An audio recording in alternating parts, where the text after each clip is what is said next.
Welcome to the Hall of Fame induction ceremony. My name is Anthony Costello.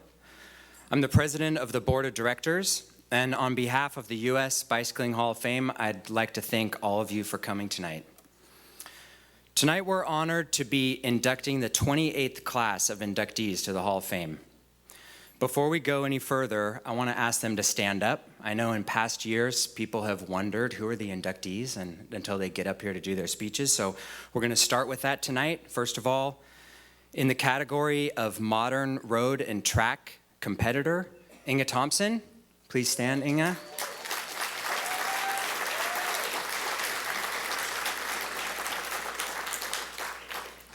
In the category of veteran road and track competitor, the late Charley Winter, who is represented tonight by his son, Chuck.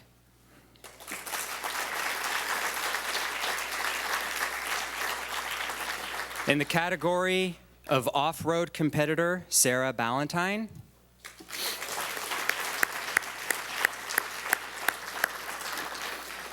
And in the category of contributor to the sport, the late Casale Jr., represented tonight by his son, Nick.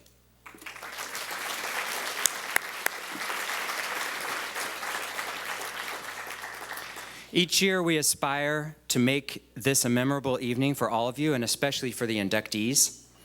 I always say that it's an impossible task to summarize the amazing careers these champions and contributors have had in just a single evening. But we've given it our best shot tonight, and we hope to make a few more memories for all of you tonight. Besides the 2014 class of inductees, we're joined tonight by a few past inductees of the Hall of Fame who I'd like to recognize for a moment. George Mount from the class of 1997. Smiling George. Jackie Phelan is here from the class of 2000. Where are you, Jackie?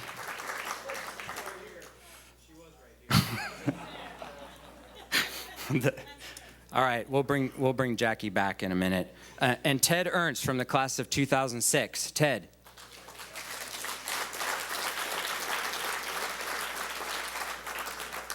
Jackie, I just announced you and you weren't around.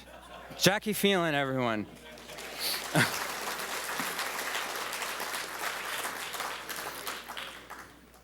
As most of you know, the U.S. Bicycling Hall of Fame is a nonprofit organization that makes its operating revenue solely from private donations and fundraising.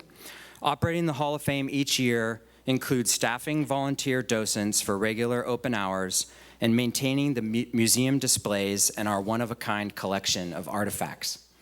It also includes organizing our regular fundraisers and events such as the Tireside Chats, the Bike and Brew Fest, and the induction ceremony.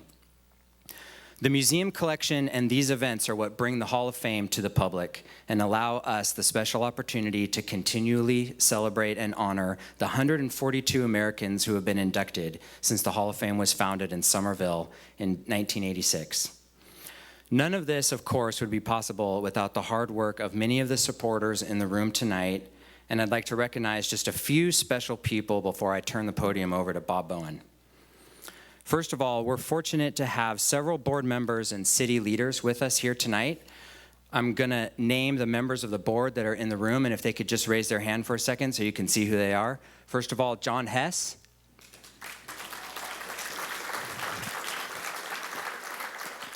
George Mount, inductee and board member. Bruce Donahue.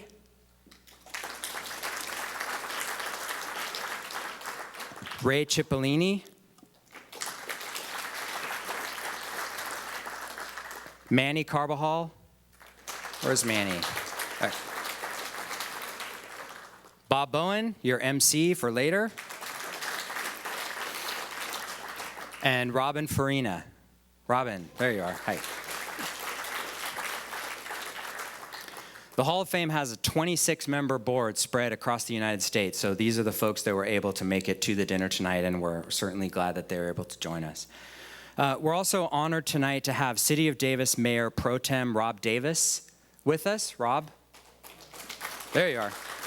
Rob's going to make, Rob will make some comments in a few minutes, so I'll leave that to him.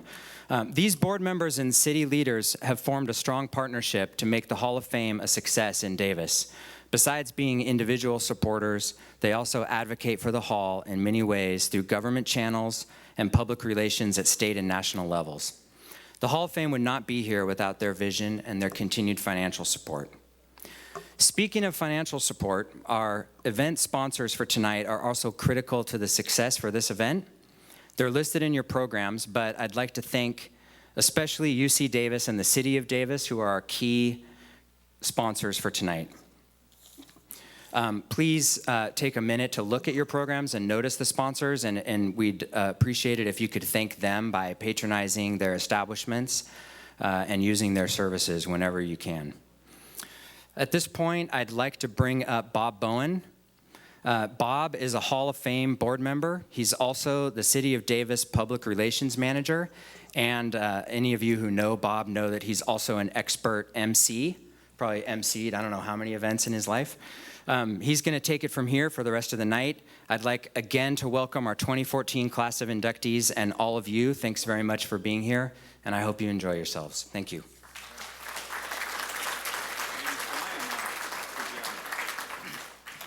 I'd like to introduce a gentleman who in Davis doesn't have a car, and we can do this in this town. He commuted here on his bicycle, the Mayor Pro Tem of the City of Davis, the Honorable Rob Davis.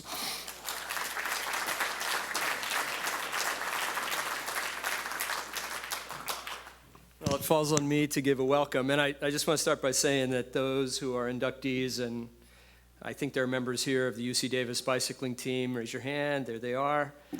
I'm just in awe of you guys. I mean, I've cycled my entire life, but every time I crank up a hill and I feel the burn, and then one of these guys passes me like I'm standing still on the side of the road, I'm just amazed.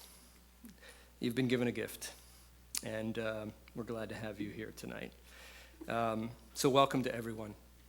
The Davis community is honored to once again host this Bicycling Hall of Fame induction ceremony and to recognize amazing individuals who have contributed to the world of cycling.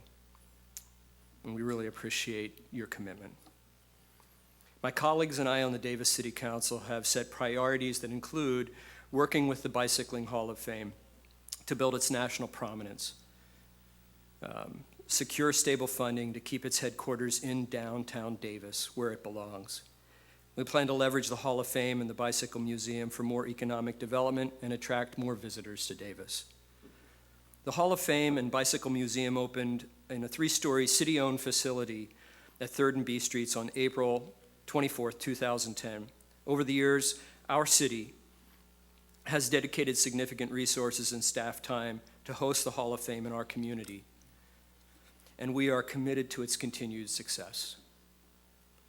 As the economy rebounds, I challenge each of you in the room tonight to ask yourself, how can I bring more support to the Hall of Fame in an effort to preserve the incredible history of American cycling?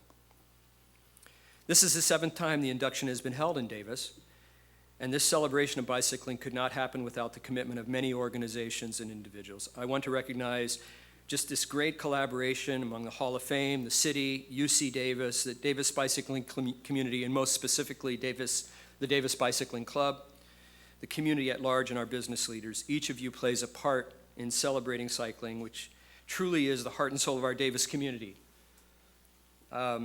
Davis is the only U.S. city whose logo features a bicycle. I want to thank our businesses, sponsors, and members for helping to make the Hall of Fame and Bicycle Museum a reality in our community. So for those of you who are visiting our community, and I hope you'll have a great time while you're here, you have my warmest welcome. And I just want to talk about our town for a few minutes. We were named the nation's very first platinum level, that's the highest ranking bicycle-friendly community, in 2005 by the League of American Bicyclists.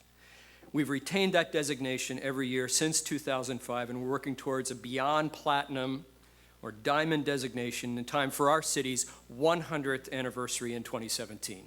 And yes, I will be Mayor Davis of Davis in 2017. And I do go everywhere by bike because It's freedom.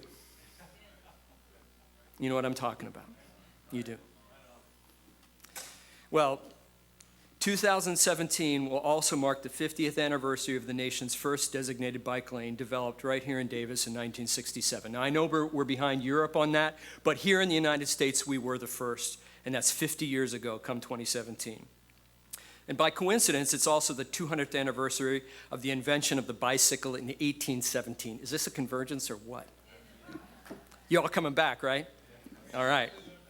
To celebrate all these milestones, we're going to throw a party. We are planning a Bicycle World's Fair in 2017 because we truly feel that Davis is the bicycle capital of America. Stay tuned for more information on the exciting event. In a community of 11 square miles, Davis features over 100 miles of combined bicycle lanes and dedicated bike paths. And that figure doesn't even include the bike loops and bike paths at UC Davis, the university where we are. If you can, ride the 12-mile bike loop, the 12-mile Davis bike loop around our community. It's a great way to get to know our town. The 2010 U.S. Census said and revealed that Davis has the highest percentage of bicycle commuters in the U.S. An estimated 20% of our workers, of our working population, commutes to their job using a bicycle. The closest city for bicycle commuting is a little town in Colorado called Boulder, with a measly 9.9%. Come on, 20% in Davis, and the confidence intervals around that suggest we might be at 27%. That's awesome. We know that, and this is more important, we know that upwards of 30% of the students across our city bicycle to school every day. Some schools have nearly 40%. 40% of our kids bicycling to school. Find a community in the United States that even comes close to that. And we're working hard to increase it to 50 and beyond. We're proud to have elementary school students as young as 5 years old using designated safe routes to attend their kindergarten classes in Davis on their bicycles, and this includes my grandson, Jaime Davis, who's bicycling to school at 5 years old. This week I taught a basic bicycling skills course. You know it. Scan, signal, merge. I was teaching it at a basic bicycling skill course at a bike rodeo at a local elementary school. And I can be honest when I say I consider it to be among the most important work I do as an elected official. It's not just our city. The League of American Bicyclists designates bicycle-friendly universities. And where we are tonight, UC Davis has been named a platinum or highest level bicycle-friendly university. UC Davis also received the league's top award as a bicycle-friendly business last year. We hit the trifecta. There's no other city in the U.S. that features both a platinum bike-friendly city and a platinum bike-friendly university and a university with a business-friendly designation. 3 for 3. In addition to the city of Davis bike infrastructure improvements since 1967, UC Davis has invested, get ready for this, and I just confirmed it, over $7.7 million in bicycle facility improvements over the past 5 years. Do you realize what's happening? We're meeting here tonight. You've been meeting over the past few years over at Freeborn, which has been closed. So they had to move things over to here, but they've not only moved this event over to here, they've moved classes over to here. So what did they do? They installed, how many, David? 600 bike parking right outside this building. I mean, you need to take a picture of that. 600 bicycle parking spaces right outside this building to accommodate that move. That's a commitment to bicycling. Take a picture, it's impressive. The bike mode share approaching on this campus 50%, upwards of 20,000 bikes are used on this campus during peak use days. I mean, come on, give it up for that, you guys, come on.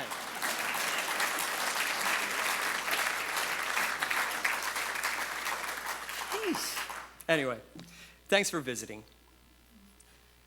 We hope you'll come and visit us again. By the way, I just want to let you know, tomorrow morning at around 9:30, there's a 9:30 train. I'm heading off in the Capitol Corridor. That's our train that goes between Sacramento and the Bay Area. You realize you can take your bike on there without boxing it. I'm going to head out on that train tomorrow morning. I'm going to get off at the next stop down the line in Suisun, and I'm going to bike to the Carquinez Bridge, the Benicia Bridge, and the beautiful hills between Vallejo and Martinez, California, and you're welcome to join me. See you there at 9:30 tomorrow, and thanks again for coming.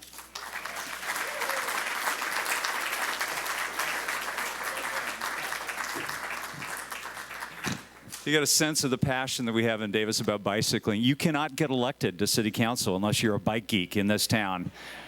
How many of you have mayors that are bike geeks? I challenge you. In 2017, let's all, the bike towns of the United States come to Davis and let's celebrate. So we're going to start our induction proper right now. We have 4 inductees, and each segment will be similar. We'll start by a short video that amazingly edited by the good folks at Davis Media Access, a little Ken Burnsy type 2.5-minute video, and then we'll have the inductee or the recipient representing the inductee come on up, and we'll have 2 of those, and then we'll break for an intermission so you can get some refreshments, bid on our silent auction, and then we'll have the last 2 in the second half. So I'd like right now to introduce the first Hall of Fame inductee and the video coming up for Charley Winter. Let's bring the lights down. Here we go.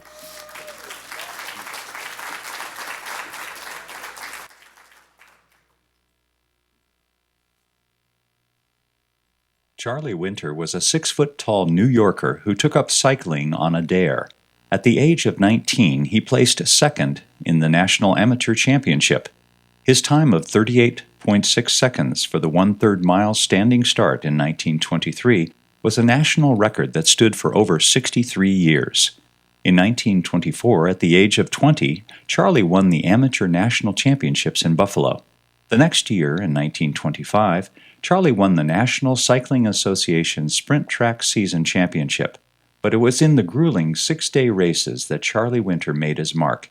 With non-stop, cutthroat racing, the Monday through Saturday 6 days in the 1920s packed arenas, drew celebrities, and top racers became America's highest-paid professional athletes. In December 1927, Winter teamed up with Bicycling Hall of Famer Freddie Spencer from New Jersey in a 6-day at New York's Madison Square Garden.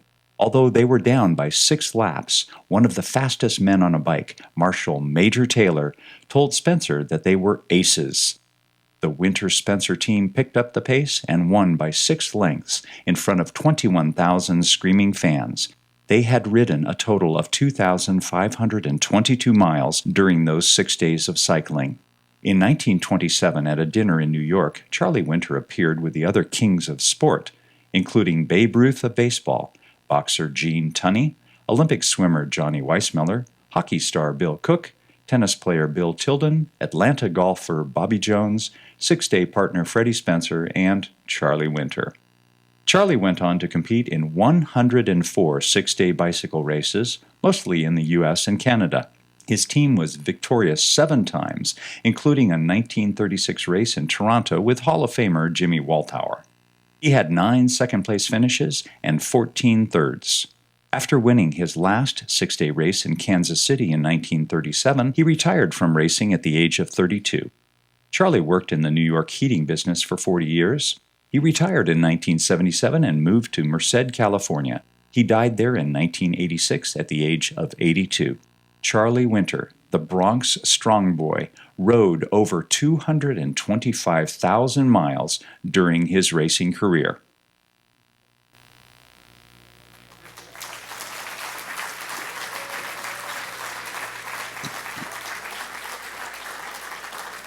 And now please welcome Charley's son, Charles Chuck Winter. Come on down, Chuck.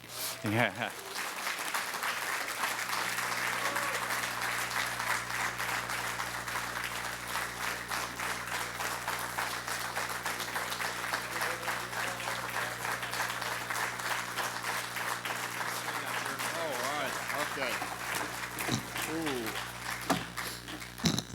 What an honor.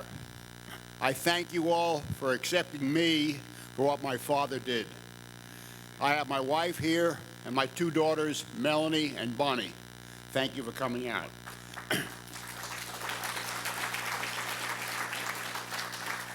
I have a few memories of my father. Firstly, I'd like to show you something I think would be very interesting. You can see it later a little closer, but it's a poster from the Madison Square Garden. And the poster has my father on it, and it has the cost of the tickets.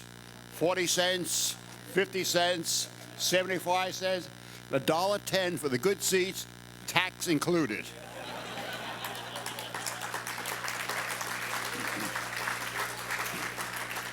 This will be donated to the museum, and the people that were there last night, I donated a very large trophy when my father was an amateur, when he took a first place at a very large event. I have to go over a few things that I remember from my father. I was still a very young child, 3, 4, 5, and 6, and my father was still racing. A few things I remember. This sounds a little silly, but I remember him having a huge chest. It looked like a turkey, almost. He was built to race, and he raced just about all his youth and into his almost senior years. And one of the things I remember him talking about, people talking about when he was an amateur, one of his sprint races, he actually broke the sprockets off his bicycle. He was so powerful. And that's why he held that 1/3 speed record for so many years. He was just a brute. The other things I remember, this is a little deep, but my father was a good father. He was a good man and a good grandfather. I'm the only child, and I only remember happiness in my life. So I'm very proud of what I see, and it actually brought tears to my life because I remember almost everything that was on the film we just looked at. One of the other things I remember as a child are smells. Smelling glue. Not like nowadays glue. I'm talking about the real old-fashioned glue when he was working on his bicycle rims that were made of bamboo and putting the rubber bands on them and putting the tires on. I remember that, and the smells brought back a lot of memories for me. The other items, let's see. Oh, yeah. When he retired, he lived in New York, but because I was the only child, he wanted to move out to California and change his life, and that was difficult to do. He was about 65, and he picked up from New York and moved out to California to be with myself and my family. And his big thing in life was fishing. He loved to fish, so he'd be out on the West Coast here fishing every couple of days. And when he moved out here, he started a little farm of his own, and he grew all his own food. He baked and made pies and cakes and donated them to everybody in the neighborhood. Let me digress back to New York. A lot of things come to memory that are stored. He used to fish daily, almost, on the East Coast and during the winter months for codfish. And he was given the name of Codfish Charley.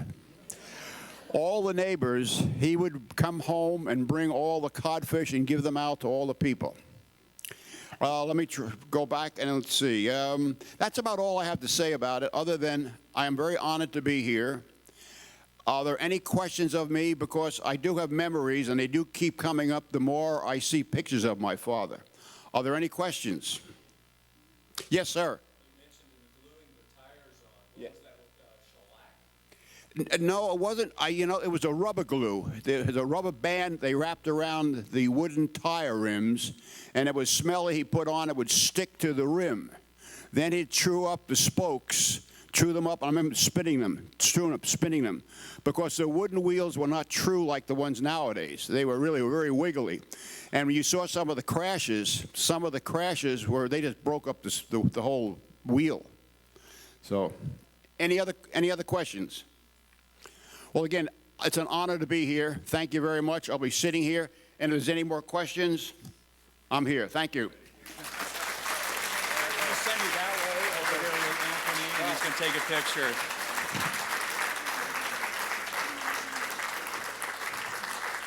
Chuck is a retired Air Force member of the Armed Forces, and he has a million stories, and he'd love to tell you every one of them throughout the course of the evening. So Our next inductee is Sara Ballantyne, so let's watch the video on Sara.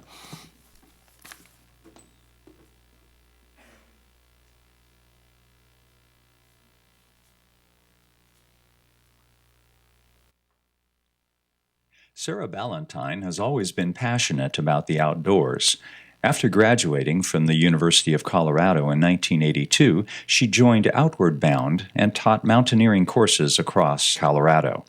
She joined the U.S. Professional Ski Patrol in 1985, and during the summer months, she traded in her skis for her mountain bike. This began a memorable 12-year racing career. During the next 6 years, she won the Norba World Champion title 3 times from 1987 to 1989 and was national champion as a member of the national mountain bike team. She was also first overall in the European World Championships in 1988 and 1989. Sara became the first American woman to race full-time in Europe in 1990. And she finished first overall in the Grundig Mountain Biking World Cup in 1990 and 1991. In 1992, Sara was inducted into the Mountain Bike Hall of Fame. After her retirement from full-time mountain bike racing in 1996, Sara joined Team Vail's adventure racing team, and at the Eco Challenge in 1998 in Morocco, Team Vail was the first American team to win a multi-day adventure race in which teams of 4 compete in such disciplines as whitewater canoeing, sea kayaking, mountaineering, mountain biking, and even camelback riding. Well, it was really neat to meet the top competitors and be actually in the thick of things this year. Well, it's definitely the hardest thing I've ever done in my life, physically and mentally. In addition to a second Eco Challenge win in New Zealand in 2001, Sara has climbed Mount McKinley in Alaska, the Eiger in Switzerland, and Mount Cook in New Zealand. From a dominant national and international 12-year mountain bike racing career to team competitions and helping competitors develop their mental toughness while staying healthy, Sara Ballantyne has made her mark in the outdoors that she loves.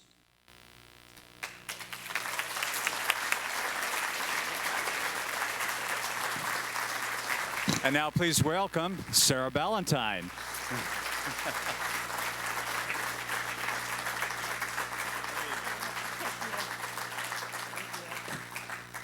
Thank you. That brings back lots of wonderful memories. But I wanted to say, you guys have an awesome mayor.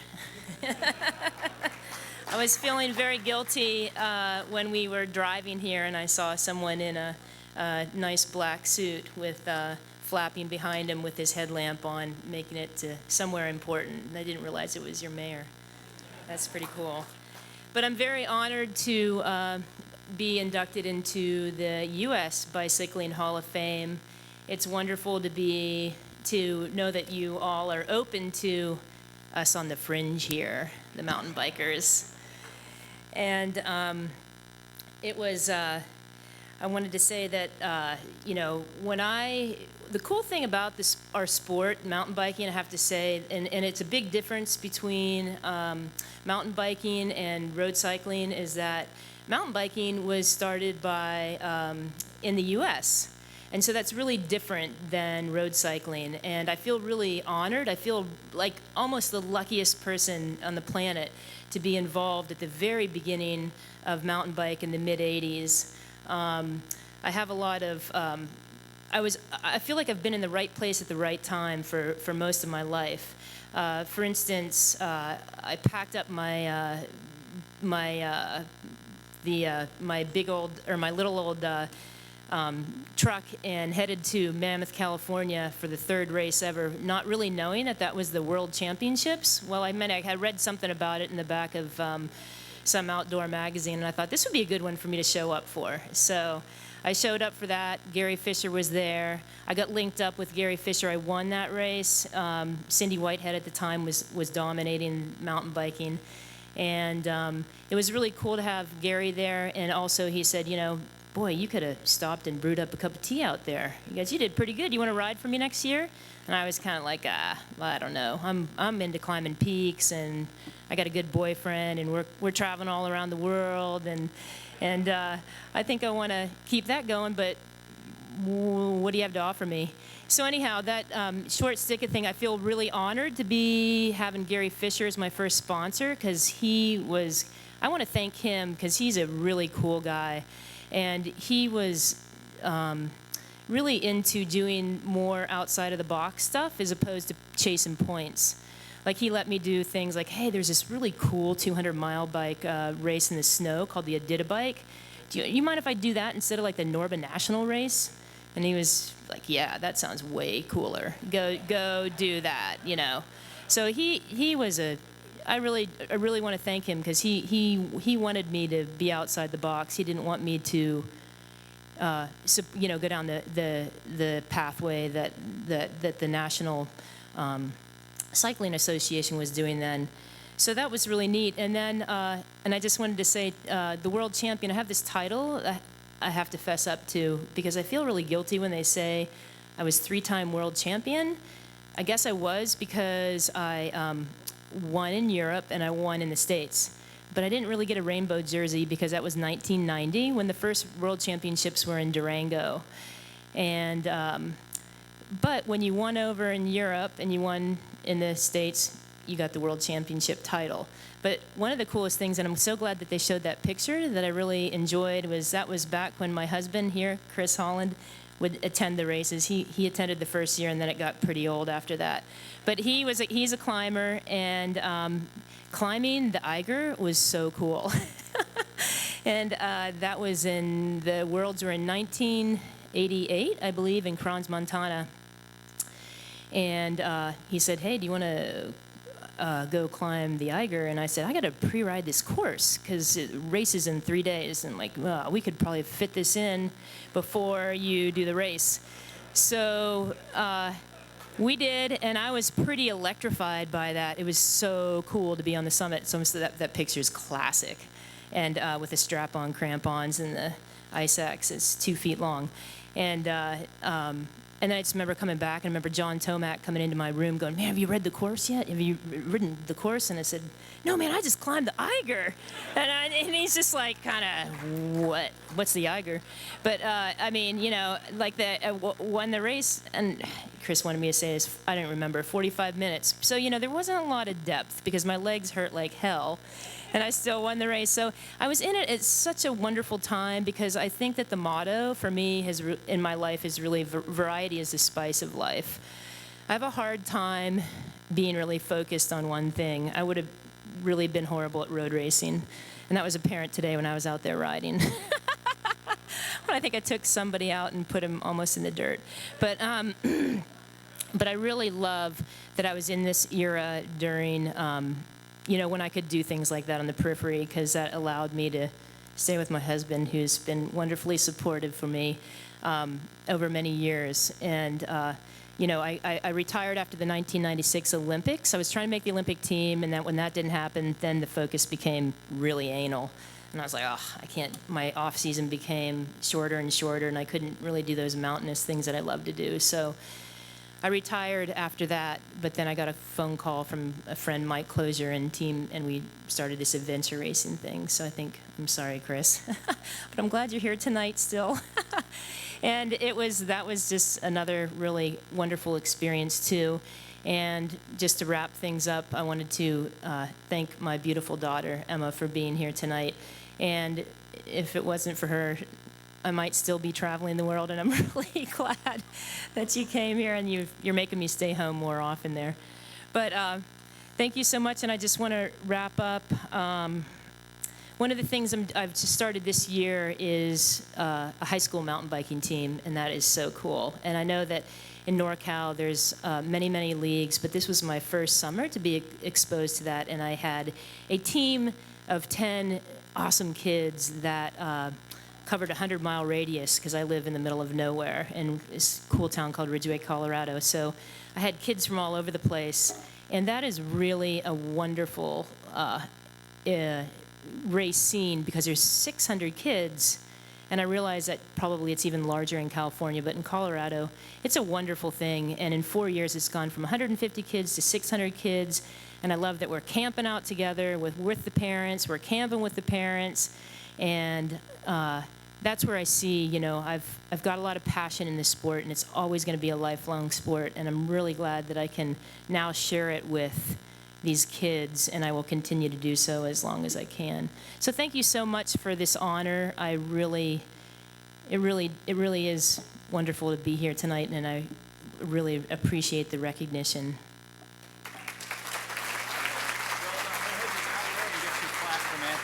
Well done. Good job.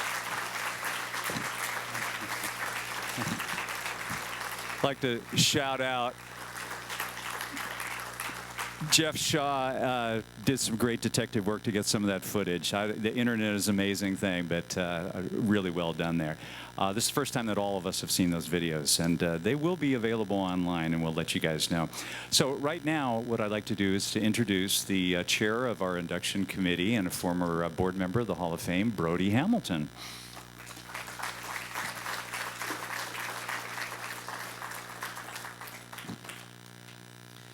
How are y'all doing? We had to this year change venue because they were knocking down the place we did it in since 2008. I think we kind of wore it out. And have changed the setup. Does it seem to be working for people the way we got it going? Okay, good. I've never seen 2-foot crow's feet before. You still love me, babe? Want to thank some folks. Things like this don't happen on their own. And had just a phenomenal committee to work with this year. And that was composed of Bob Bowen, John Hess, Jeff Shaw, and Ethan Garrett, and Larry Swanson. I'd like you guys to stand up. I mean, you've done just a phenomenal job. Larry, John, Bob, where's Ethan? Ethan, and Jeff's over here in the corner doing his sound thing. But just the number of hours that went into putting this and planning it, especially since we had to make some major changes. And what's amazing is most of these guys come back year after year to do it again and again. So thank you so much. And I guess we're going to do it again next year. Yeah, okay, good. Also want to thank Kate Bowen. She is part of Team Bowen and took care of all the decorations here this evening as well as at the VIP reception and took care of the registration and all that. So thank you, Kate. Always great to have you part of this. Peter Rich organized, wave Peter. Yes, Peter organized the History Symposium this morning. He's great at keeping things moving, so to speak. This was veteran 50s, 60s writers and kept the show moving. When you got writers that old, they have to take a bathroom break about every 10, 15 minutes. But he managed to keep the show going. Hall of Fame, George Mount, where are you? George led the bike ride into Winters today, which was wonderful. I was just across the street picking up linens when this group of riders flew by yelling at me to move my car. I was stuck. They didn't get the gate open to let me in, so I was kind of blocking the bike path, and all these guys are flying by. Get out of the way! Get out of here! So we all survived. I also want to make sure that you guys do, well, you don't have to look at the back of your program. It's right up here. All of our sponsors, this would not have happened without all these folks. People like Hallmark Inn that provide rooms, comp the rooms for all our inductees and their family members that are coming, and Feasted Forward and Cliff Family Wine, and all these folks have just been phenomenal and ongoing support, so we thank them very much. Bruce Gallaudet and the city of Davis Enterprise has been phenomenal, I can talk, in the coverage that they provided and the information that they have shared with the community about this event and the Hall of Fame in general. So I want to make sure we say thank you to them. And all the other volunteers that have helped at different levels to pull this off. And of course to you folks for coming. This would not have happened had you not come, and we have just about a full house, so it has exceeded our expectations. And also a big thanks to our sponsors, the people that have donated live or silent auction items. Amgen Tour California has provided a VIP package, which is on our online auction, which is, this is the first year we're doing that. The website is, okay, there it is. So if you're interested in that VIP package as well as a few vacation packages, please check that out. The auction will be open until November 20th. Is that right, Ethan? Yeah. So be sure to check that out. B&L Bikes, they've donated a great bicycle over there. I've been outbid twice already. I'd be happy to be outbid a few more times, so if people are interested in that. Big O Tires, Feasted Forwards, Speedy Oil Change, Upland Brewing Company, Zocalo, Cliff Family Winery, and Cigar City Brewing. So thank you to the folks that have donated those items, and this is a fundraiser, so I believe we're taking an intermission now for about 20 minutes. We're actually on schedule, so enjoy the wine, the beer, the soft drinks, and feel free to roam around and bid often and bid high. Thank you.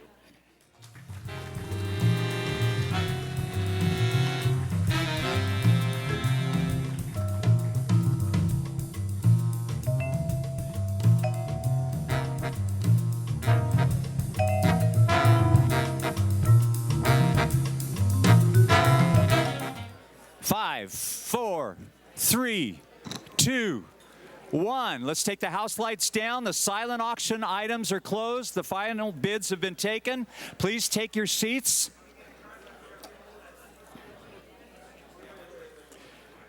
To remind everybody, we thank you for participating in the silent auction tonight, and they'll bring up the podium light. And all of the proceeds from the silent auction goes to benefit the programs of the U.S. Bicycling Hall of Fame. At the end of the program tonight, you'll be able to check out in the lobby for your auction items. And any of the auction items tonight that did not receive a bid, at the end of the program, you can buy that auction item if you hit the minimum bid. So if you bid the minimum bid on any of the auction items that didn't receive any bids, you can buy that on the site, on the spot there. So the minimum bid for any auction items that didn't receive the first bid. So anyway, we'd like to thank everybody for the Auction Pacific auction for helping us out tonight. And I hope that you spent early and often. So now we're about ready for our third inductee. So we have a great video here. So please enjoy the video. Inga Thompson.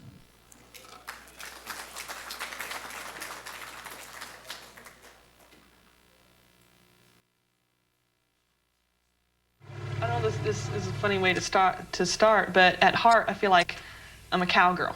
I mean, if someone was to ask me to describe myself, I think cyclist would be just about the last. There's too many other fun things in life to do, as like my flowers call, or the horses call, or you got to go for a motorcycle ride.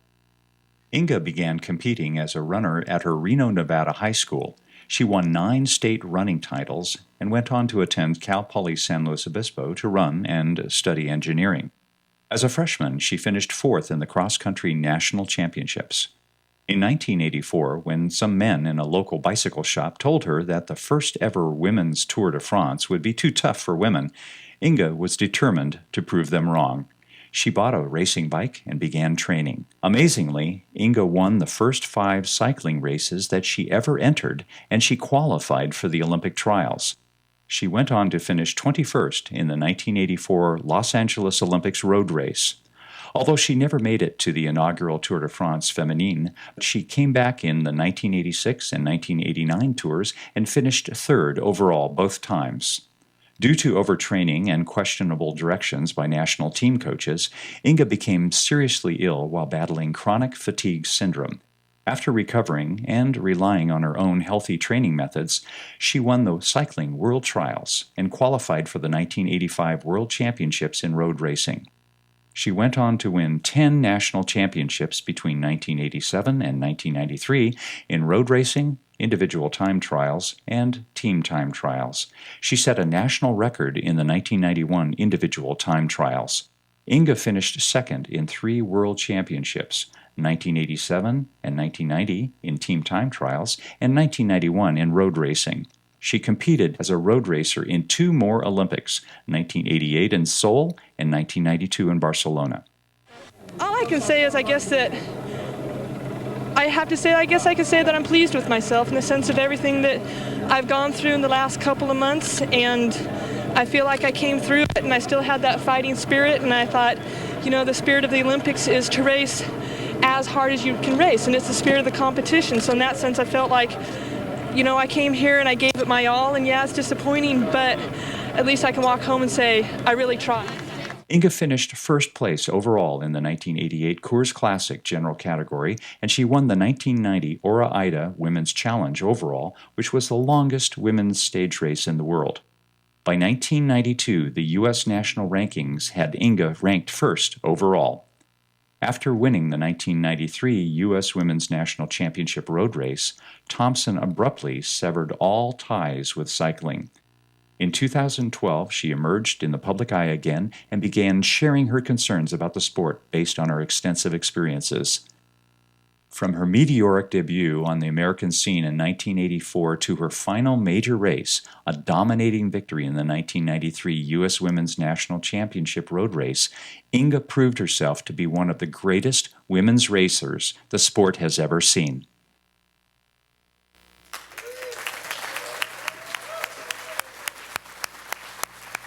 And now, please welcome Inga Thompson.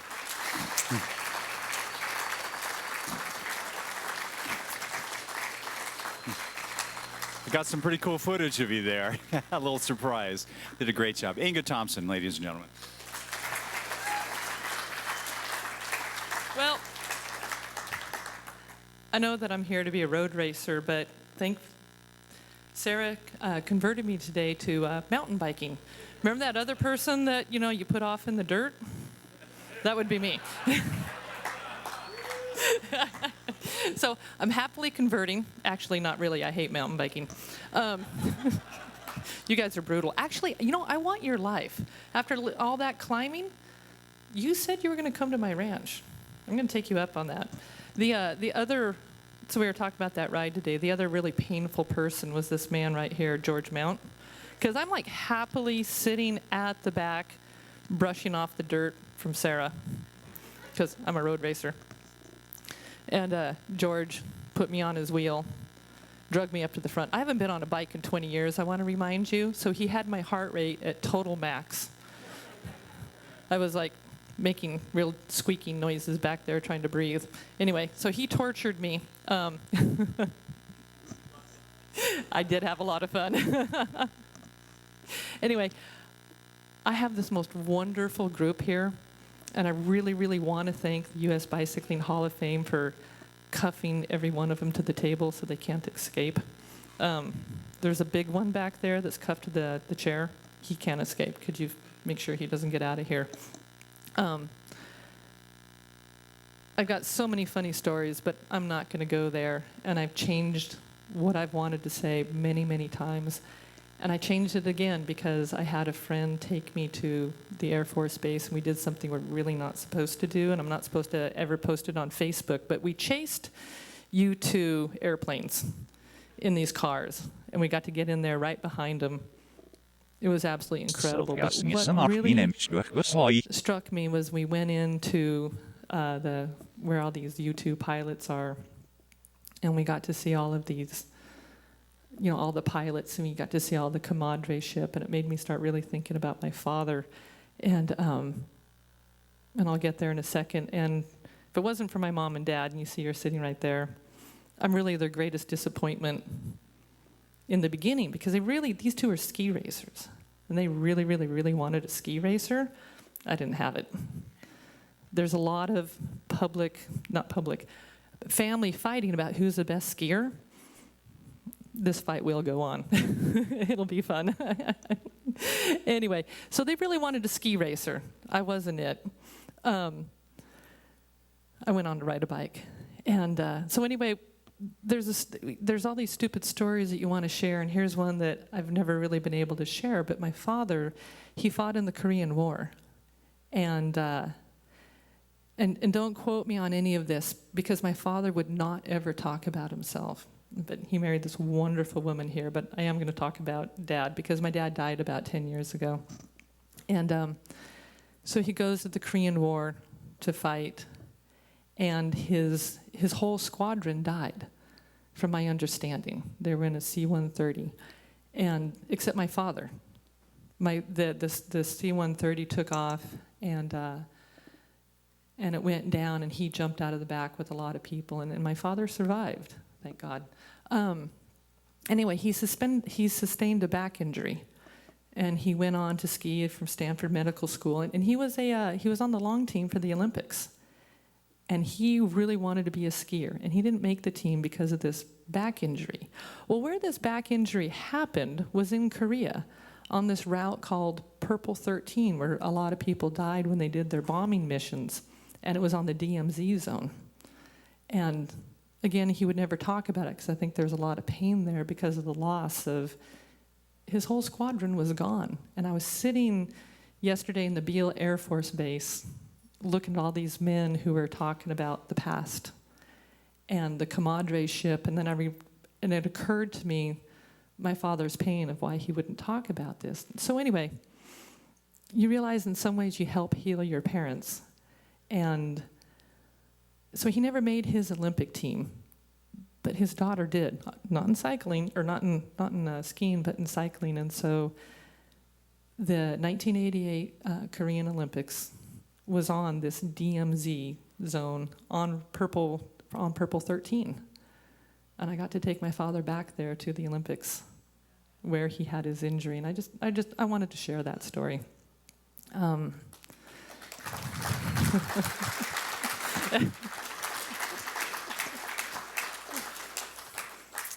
But there's one person here that I would like to speak about. There's some people that, I have this wonderful group here, but there's a man here that I would like to introduce. It's a man that changes your life forever and ever. And I think I met this man when I was about 11 years old. And it makes this mark on you. I got hauled into a cross-country program in 6th grade. And I don't know how I even got drug out there. And this guy, he would laugh, and he would joke, and he was happy. And it's kind of reminds me of scorpions. You know, they're kind of cute until you get around them. But anyway, what I didn't know, this was the most brutal training that would ever happen in my life. I mean, most of my memories with this man is about puking and racing in the rain and the mud and the snow. And if it was really muddy and snowy, he'd drag us off to like the worst mud, snow, and we would just suffer. And he would just laugh the whole time, just laugh. And he never took favorites. It's like if you were like a prima donna, he wouldn't give you the time of day. But if you tried really, really hard, he was there. And it was about fun, and it was about humor. And these people make a mark on your life. And I've never had a coach in cycling. I don't know if I should tell you that. I've never had a cycling coach, but I had one running coach. And he put into me how to train hard and how to have a good attitude and how to laugh. And it was like this big, fun game of comradeship. And this was something that stayed with me throughout my whole cycling career. I can't tell you how many times I was told to, shut up, to really be serious. You're not supposed to be having fun. I'm like, God, this is fun. I still remember my first year of racing. I got on this team with Connie Carpenter. I've only been racing 3 months. The next thing I'm like, oh my God, I'm with Connie Carpenter, And we go to this stage race, and it's raining and it's pouring, and there's these big, deep water things. We're going through 2 feet of water somewhere in New York that we were racing. I'm like, oh my God, this is fun. We're going to go through the water. We're going to whatever. And Connie goes, would you stop the fun shit? I'm like, yeah, I'm the newbie. I loved it, and I loved the fun of racing. The harder it was, the more it snowed, the tougher the mountain passes were, the more I got really turned on. It was something that I lived for, and it was because of this man here, Lyle Freeman, that shaped my, and I want you to come up here. This is a man that was before they had all the extreme sports. Lyle Freeman was there doing the extreme sports, but he never ever got injured going down shale mountains and going over these passes. He got injured skipping rope in his front yard. I think that one took you out for a couple of months. You tripped down your outside steps from the kitchen and you took out all your front teeth. Anyway, this man could compete at an international level, but he can't actually walk. I'm sorry, skip rope. Would you please come up here, Mr. Freeman? I have nominated this man. He's not coming up. Come up here. Every year, I get a nomination from the Olympic Committee to nominate a coach, and I nominate this man, and he's never been nominated, but there he is. He still won't come up here. Thank you. Thank you very much, the U.S. Bicycling Hall of Fame. You're wonderful. Thank you.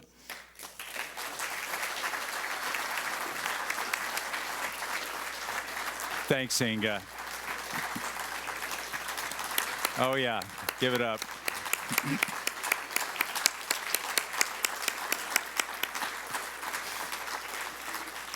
Some great stories, and we really appreciate all of our inductees sharing those personal remembrances of the sport in their lives with us tonight. Just a little slice of what it takes to be where they are today. So now our fourth inductee. We have a short video here of Jerry Casale Jr. and his son Nick Casale, and Bruce Donahue will come up afterwards. So now let's watch the video for Jerry Casale Jr.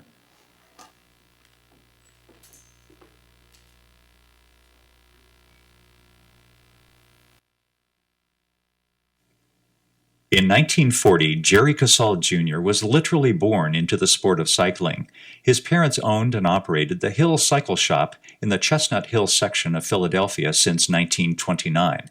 His father, Gerard Casale Sr., also coached riders and supported amateur cycling events. As a young man, Jerry Jr. raced bicycles and learned to become a mechanic. He also coached many promising cyclists, several of whom later turned professional. Jerry developed the bike shop into the place for imported high-end racing components and frame sets. In the late 1970s, he built his own line of custom road and track racing frame sets. In the late 1980s, he and his engineer's son Nick created a prototype for a monocoque carbon fiber racing frame as part of Nick's senior design thesis. Jerry Jr. became the chief mechanic for U.S. Pro Cycling and traveled with the team all over the world. At the 1984 World Championships in Barcelona, he came up with the idea to produce a professional cycling event in his hometown of Philadelphia. He partnered with friends David Chauner and Jack Symes to create the Core States Championship in 1985. The 156-mile race started at the Philadelphia Art Museum, went through the Philly neighborhoods, and included the tough 17% climbing grade known as the Manayunk Wall. The race crowned the U.S. National Pro Road Racing Champion and offered the largest purse at the time of any single-day cycling race. Eric Heiden won the first race in 1985. Jerry and David Chauner created an event management company and went on to produce a multitude of professional cycling events in Pennsylvania and throughout the United States. They also produced the 1996 Olympic cycling events in Atlanta and followed that with the Paralympic Games of 1996. Jerry also took the time to help produce events that supported many local charities. From local Philadelphia clubs to the international professional level, Jerry was a tireless supporter of the sport of cycling, and he was well regarded by everyone who worked with him. Jerry passed away in 2012, and in his honor, Philadelphia cyclists and friends held a memorial event. They called it the Party on the Manayunk Wall.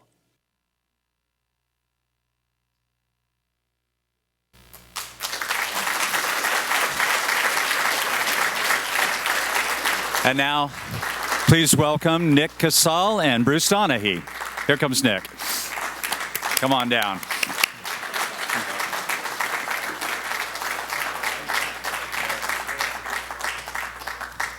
Wow, what a fantastic video. You guys did a fantastic job, honestly. Oh, sorry. You guys hear me okay? After that, I don't have the stool that, okay. So thank you so much for this honor tonight. On behalf of my mom, Cookie, who unfortunately couldn't be here tonight, and my family, I just want to thank the board of directors and everyone for inaugurating my father into this prestigious award. It's really something else. We're going to go on. I mean, you can read the list of races that my father and his partners put together over the years. It's incredible. Over 200 races all across the country.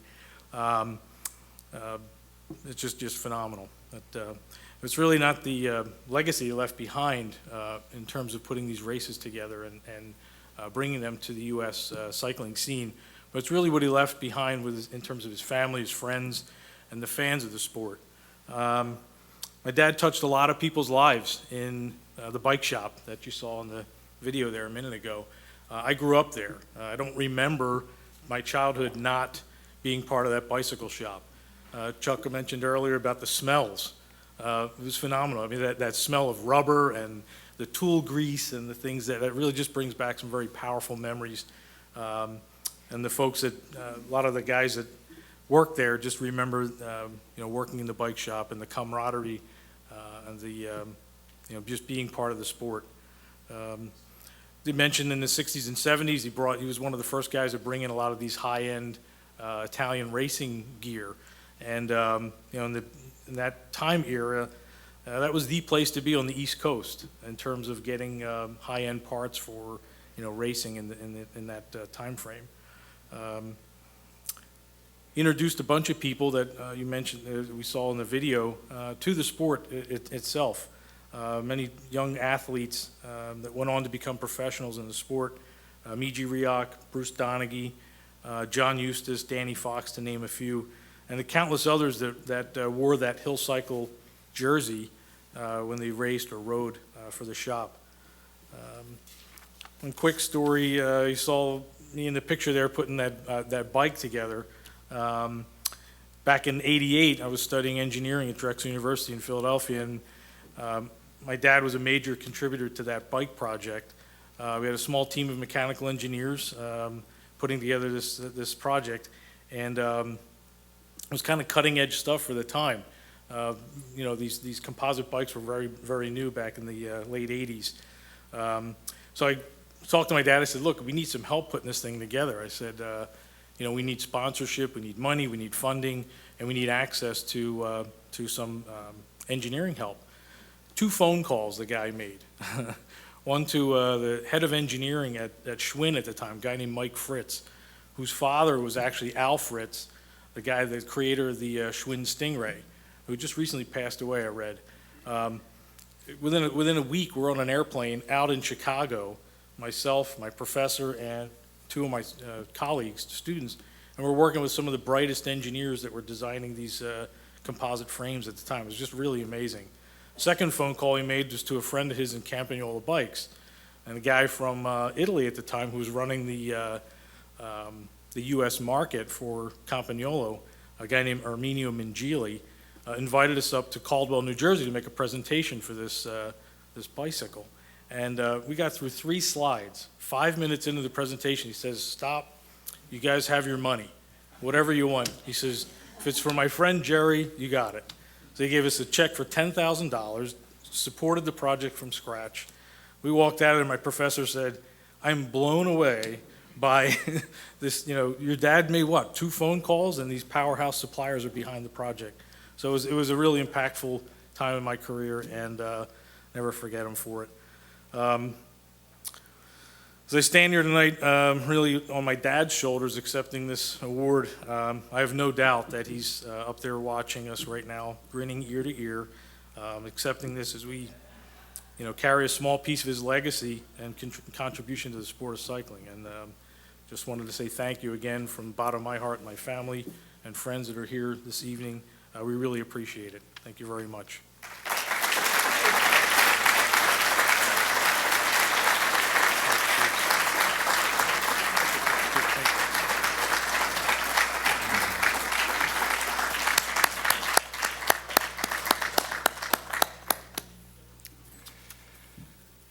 Sarah, I have to agree. You have a spot on with the mayor here of Davis. I'd like to challenge him to go the extra mile and maybe in future years bring a velodrome to this already cycling-centric community.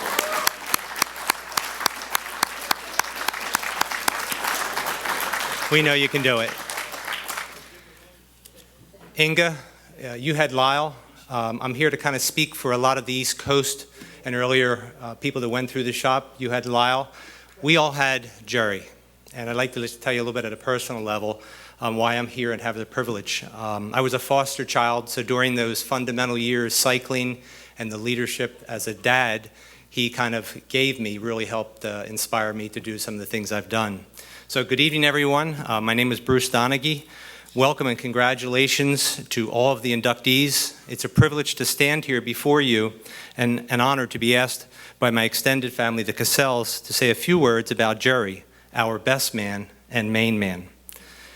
Jerry, husband to Cookie and father to 3 sons whom I have always considered my brothers, a dad to me, and loyal friend to so many more here tonight and around the world. I see Alex and Janet Young, Ronnie Friedman, Tony Eberhardt, who have gone out of their way to respect Jerry's contributions and be here this evening. He touched money who touched our sport. His legacy is the passion with which he helped others become all they could be in cycling and life. He put you first and always made you feel special and capable of all that you dreamed of. Jerry made you dig for that extra 10% inside you. He was skilled at showing you that you had it within you. No one could say no to Jerry, as Nicky illustrated with his $10,000. When he asked for some help, because you knew it was asked genuinely and was needed, and our sport would be better because of it and benefit from it. Like a 100-man crew strong on Jerry's Army to place barricades on Fillmore Street at 3:30 in the a.m. for 5 years straight at the San Francisco Grand Prix. Only Jerry could really rally the troops and get it done. They came for him, and even after he couldn't, a true testament to the best man and the main man. Dave Charner, who probably knows him best, wrote a poem and asked me to just read the final passage. So Jerry, in closing, I've got this to say. You've touched everyone here in a special way. You've given us you and a helping hand. And that's why always and forever you'll be the main man. We all thank the Hall of Fame and Induction Committee for recognizing all of Jerry's contributions to the world of cycling. Have a great evening and get home safe. Thank you.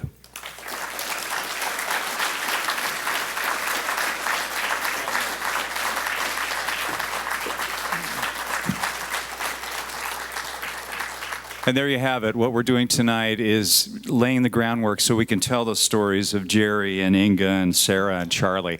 So what we're doing tonight to benefit the Hall of Fame, so 100 years from now, people will be talking about these inductees, and we appreciate your support. So tonight, those of you who bid on silent auction items, you'll be able to check out in the lobby, and you can pay for them and then come back in and pick up your items. Also, the items that didn't receive a minimum bid, you can do the minimum bid and you will own that item, and once you pay for it. And one other thing that we're going to do is everybody in the room tonight, we're going to do a special membership thing. So if you're not a member of the Hall of Fame and you want to find out what's going on, at the USBHOF website for the next, week at least, go on there, and memberships are $35. We'll make them $25. Just bid online, and so the new memberships on the USBHOF, and then all of the folks in here. And how about when we're telling stories to put together these videos? So special applause for our folks at Davis Media Access for the videos tonight.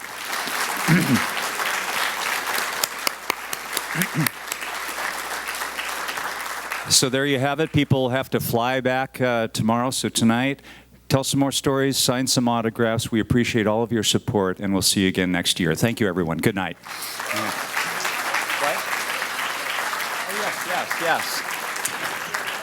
And on your way out, we have some Hall of Fame bike water bottles for you. So that's part of your remembrance of tonight. So you can pick them up on your way out tonight, the Hall of Fame bike water bottles. Thank you all.